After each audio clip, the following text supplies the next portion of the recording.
दीपकराव मारले काय उडी?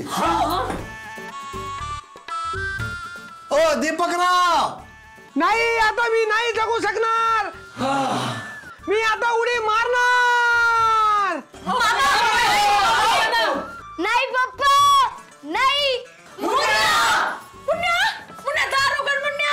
तुम्ही गेला तर माझा आणि मम्मीचं कसं होईल पप्पा?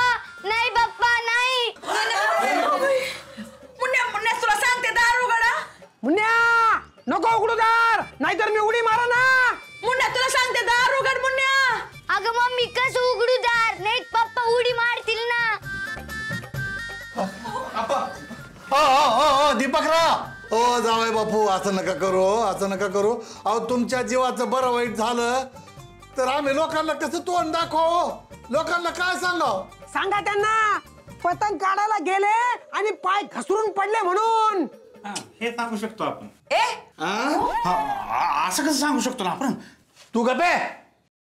अहो जावई बापू असं कसं सांगता येईल? नाही म्हणलं ना चुकलं म्हणून. नाही खरं म्हणजे मला माहिती आहे तुम्हाला माझ्याशी बोलायचं. त्या दिवशी तुम्ही आला होतात पण कामाच्या गडबडीत मला नाही लक्ष देता आलं. हा पण तुम्हाला कसं बोलायचं तर तुम्हाला खाली ते यावं लागेल, दार उघडावं लागेल का नाही? असं करू नका. या ना खाली या ना. हो दीपकराव ठीक आहे उघडतो मी दार, पण माझी एक अट आहे मामा. बोला ना. मी फक्त तुमच्याशीच बोलणार, बाकी कुणीच मध्ये बोललेलं मला चालणार नाही. मला मी काहीच नाही बोलायचं त्याच्या सोबत. गप का तू तर मध्ये बोलायचंच नाही काही. हे बघा ऐका रे समजे नीट ऐका. हे बघा ते आत्महत्या करू राहिले हा, त्याच्यामुळे त्यांच्याशी फक्त मी बोलन. मध्ये जर कोणी बोललं तर उतरून फेकून दे. दीपकराव सांगितलं मी फक्त एकटाच तुमच्याशी बोलन ना. उघडा ना दार, उघडा ना आता. मुन्या उघड दार. मुन्या ते हे काढू.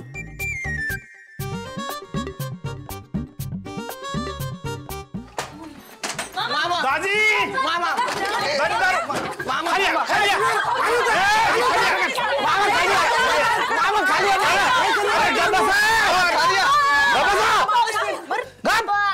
काय कालवा लावला रे?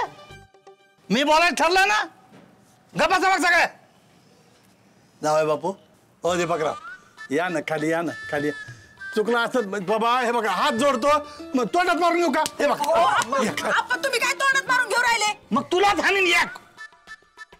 नराज बघितलं दीपकराव, मीच फक्त तुमचा प्रॉब्लेम सॉल्व्ह करू शकतो. हिला तर समजून घ्या मा. अगं तुझं मंगळसूत्र काठावर बसले रे. काय काय काय बोलू काय राहिले तुम्ही? नाही काही नाही, तुम्ही काठावर बसलेत म्हणलं. जरा कुठं वर खाली झालं तर सगळा कार्यक्रमाचा आट पाहायचा. पाया पडतो दीपकराव. हे बघा या 2-4 दिवसात पप्पीच्या लग्नाची बैठक होऊन जाऊ द्या. मग मी जाते ना तुमच्या प्रकरणात लक्ष घालतो आणि तुमचं पुष्पीचं सगळं सेटल करून टाकतो. पटलं?